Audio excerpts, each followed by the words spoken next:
اس news update کو آپ تک پہنچانے میں تعاون کیا ہے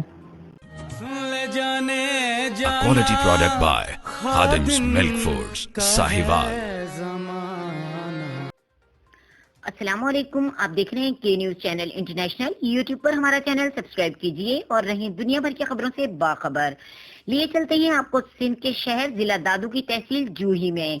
سندھ کا کومری گورکھ ہل اسٹیشن ضلع دادو کی تحصیل جوہی میں سطح سمندر سے 6000 فٹ بلندی پر ہے۔ پہاڑی سلسلہ دادو اور بلوچستان خوددار کی صوبائی سرحدیں بناتا ہے۔ ہل اسٹیشن 2400 ایکڑ رقبے پر پھیلا ہوا ہے۔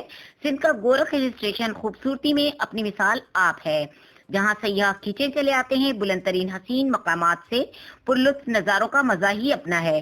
آلودگی سے پاک آب و ہوا اور خوبصورت قدرتی مناظر سیاحتوں کا دل موہ لیتے ہیں۔ پرشکوہ نظارے نگاہوں کو مبہوت کر دیتے ہیں۔ تیز ٹھنڈی ٹھنڈی ہوائیں انسان کو سرشار کر دیتی ہیں۔ یہاں موسم گرما انتہائی خوشگوار درجہ حرارت 25 سینٹی گریڈ رہتا ہے اور موسم سرما میں درجہ حرارت منفی تک گر جاتا ہے۔ جدید ترین سہولیات مہیا کرنے کے حکام نے دعوے کیے ہیں، پھر بھی گورکھ کے بارے میں لگاتار حکومت کی مبینہ بے حسی لاپرواہی نے جو تھوڑی بہت امید دلائی تھی وہ بھی خواب بن کر رہ گئی۔ خوبصورت تفریحی مقامات مقام سندھ ہل ڈیولپمنٹ اتھارٹی اور صوبائی حکومت کی عدم توجہ کا شکار ہے۔ سیاحوں کو سہولت کے فقدان کے باعث شدید مشکلات کا سامنا ہے۔ واہی پانڈی سے گورکھ ہل جانے والے سڑک 54 کلومیٹر لمبی ہے، لیکن بارشوں اور سیلاب کے باعث ٹوٹ پھوٹ کا شکار ہے۔